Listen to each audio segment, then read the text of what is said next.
Hello everybody, welcome to another edition of Sales Leadership Power View. This is dedicated to C-level leaders and sales leaders.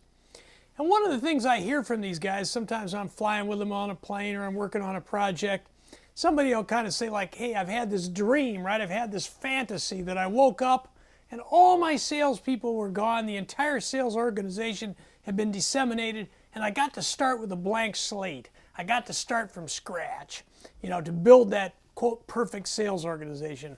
A lot of CEOs tell me, you know what, I've come into a company, I've worked at turning this company around, I've got operations on track, I've got marketing on track, I've got finance on track, but I continue to struggle with the sales function. What gives? Well, I think there's a couple of things here. Number one, sales organizations are very resistant to change. The very personality makeup of salespeople and sales leaders, they're very resistant to change. So change comes slow. And the other thing is, sales leaders reach out to me and they, I get the phone call and they say, hey, I think we need to do some training, or we need to do this, or we need to do that, hoping that they can, quote, dial it up a notch for their sales organization.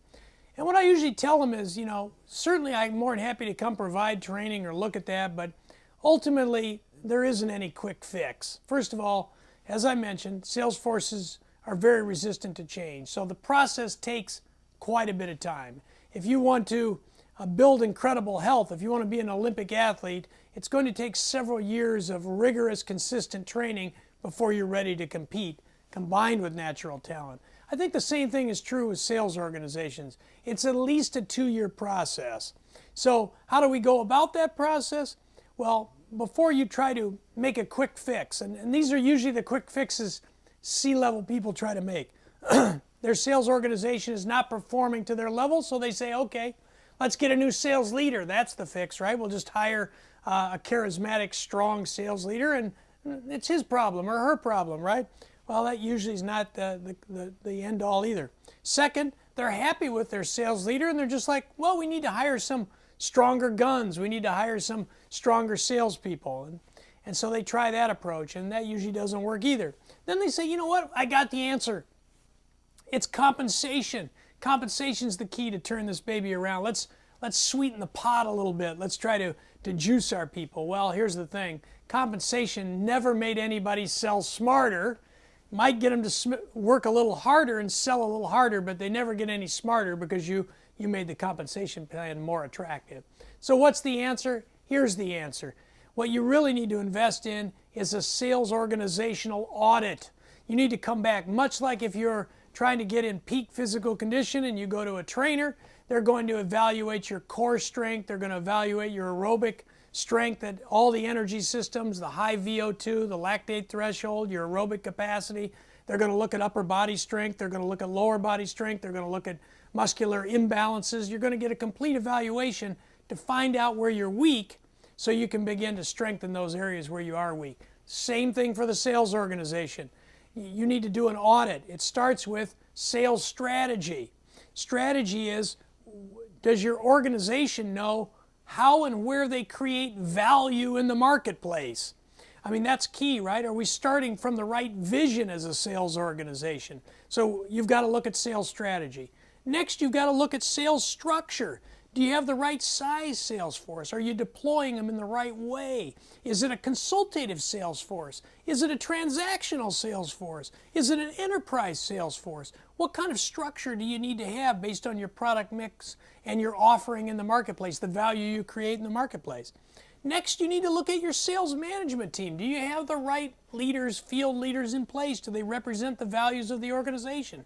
Do they represent the type of selling you need to do? So you've got to make a personnel assessment, particularly at the management level.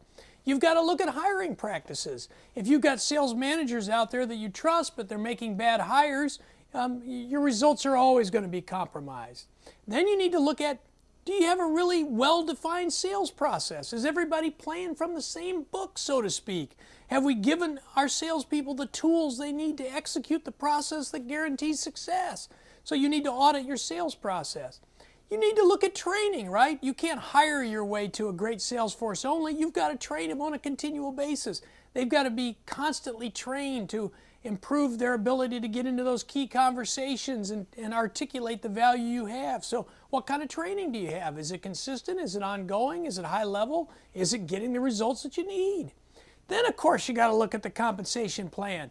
Is the compensation plan driving the behaviors you want to see in the marketplace? Or is the compensation plan actually working against you? Are you telling people you want them to sell one segment of products, but the compensation plan really incents them to sell others? The compensation plan then is working against you. And then, of course, metrics and accountability. Way too often I come into companies where the sales leadership doesn't have any real accountability in place. So you need to have accountability at every phase of the sales process. You need to have the right metrics in place so you're managing the behaviors, so you're inspecting the behaviors. It's been said that we need to inspect what we expect. So we got to have the right metrics in place. And of course, then what's the motivational climate? Are we creating an environment where people are emotionally committed? So really the first step in turning a sales organization around is doing this incredible audit all the way through the organization and then systematically, emphasizing those areas where you're strong and shoring up those areas where you need improvement. And if you're willing to make that 2-year commitment, 2 years from now, you can have a world-class sales force. But it takes a lot of hard work, it takes a big commitment, and it takes an investment. But the payoff is huge. Thank you very much for listening to another edition of Sales Leadership Power View. If you want more information, log on to georgeludwig.com. Thanks for taking a few minutes with me. Hope you're having a great day, great selling. See you soon.